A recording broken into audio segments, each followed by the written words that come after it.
अबला अबला Hindi family story of old women in Hindi.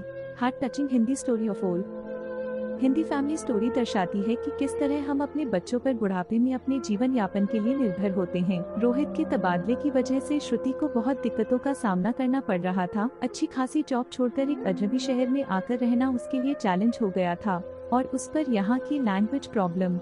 खैर जैसे तैसे एडजस्ट होने की कोशिश कर ही रही थी श्रुति की उसे पता चला कि वो प्रेग्नेंट है तो उसकी खुशी का ठिकाना न रहा। बहुत भाग्यशाली मान रही थी वो इस घर को जिसने उसे ये सौगात दी, क्योंकि शादी के 5 साल बाद मां नहीं बन पाई थी।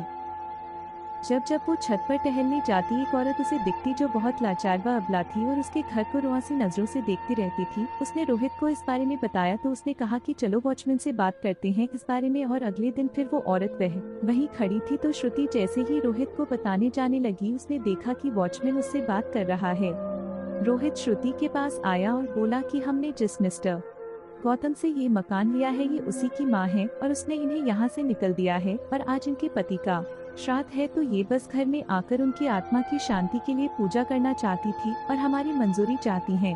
श्रुति ने रोहित को कहा कि वो प्रेग्नेंट है तो ऐसे में ये सब ठीक है या नहीं, तो रोहित ने उसे विश्वास दिलाया कि कुछ नहीं होगा और वो उनको अंदर ले आए। उन्हें देखते ही श्रुति को याद आया कि उसने स्टोर रूम में उनकी बड़े शाही अंदाज में खिंचवाई हुई तस्वीर देखी थी और आज ऐसी दशा देखकर उसका मन पिघल गया। वो उन्हें उनके कमरे में ले गई और वहाँ उन्होंने दिया जलाया और प्रार्थना की और बहुत रोई। श्रुति ने उन्हें चुप करवाया और चाय पिलाई। फिर वो दूसरे कमरे में रोहित के पास गई और बोली, क्या हम इनको अपने घर में रख सकते हैं, क्योंकि प्रेगनेंसी में मुझे भी बहुत अकेलापन महसूस होता है, इनको भी अबला नहीं रहना पड़ेगा। रोहित ने हामी भर दी और वो भी अपने पति की यादों के साथ उस कमरे में रहने लगी और उन दोनों को ढेरों आशीर्वाद दिए। कैसी लगी आपको हिंदी फैमिली स्टोरी? जाने खुद से क्या झूठ बोलने की जरूरत है हमें।